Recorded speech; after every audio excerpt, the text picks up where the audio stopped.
Forum ke-9 Kerjasama Tiongkok-Afrika atau FOCAC yang diadakan di Beijing pada awal September 2024 menandai momen penting dalam hubungan antara Afrika dan mitra globalnya di era pasca pandemi.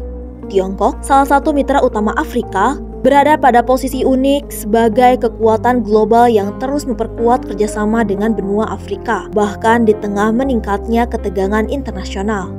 Pertemuan itu datang ketika KTT serupa digelar oleh Uni Eropa, Amerika Serikat, dan Rusia yang menyoroti kepentingan strategis Afrika dalam peta geopolitik dunia. Namun, hubungan antara Tiongkok dan Afrika kini bukan hanya soal ekonomi. Di forum tersebut, Tiongkok berkomitmen meningkatkan peran politik dan militernya di Afrika, termasuk pelatihan pegawai negeri sipil dan bantuan militer.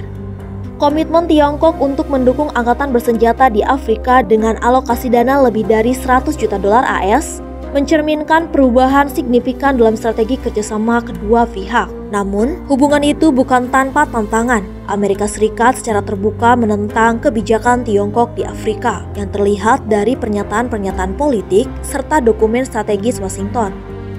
Pertemuan itu juga menandai momen penting bagi Afrika yang semakin diakui sebagai pemain utama dalam perekonomian global dengan potensi kerjasama yang lebih luas di bidang pertambangan dan infrastruktur.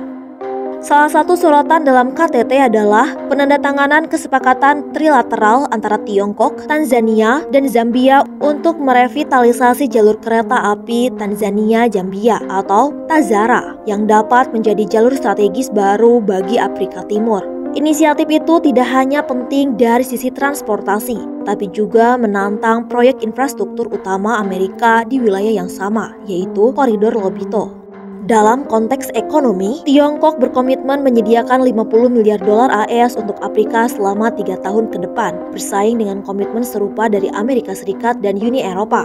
Namun, sebagian besar bantuan keuangan global itu seringkali datang dalam bentuk pinjaman komersial atau investasi yang manfaatnya bagi Afrika masih diperdebatkan. Tiongkok berencana memberikan 11 miliar dolar AS dalam bentuk bantuan nyata, sementara sisanya berupa pinjaman dan investasi yang mencerminkan pendekatan konservatif Tiongkok dalam menghadapi tantangan ekonomi global dan situasi utang di Afrika.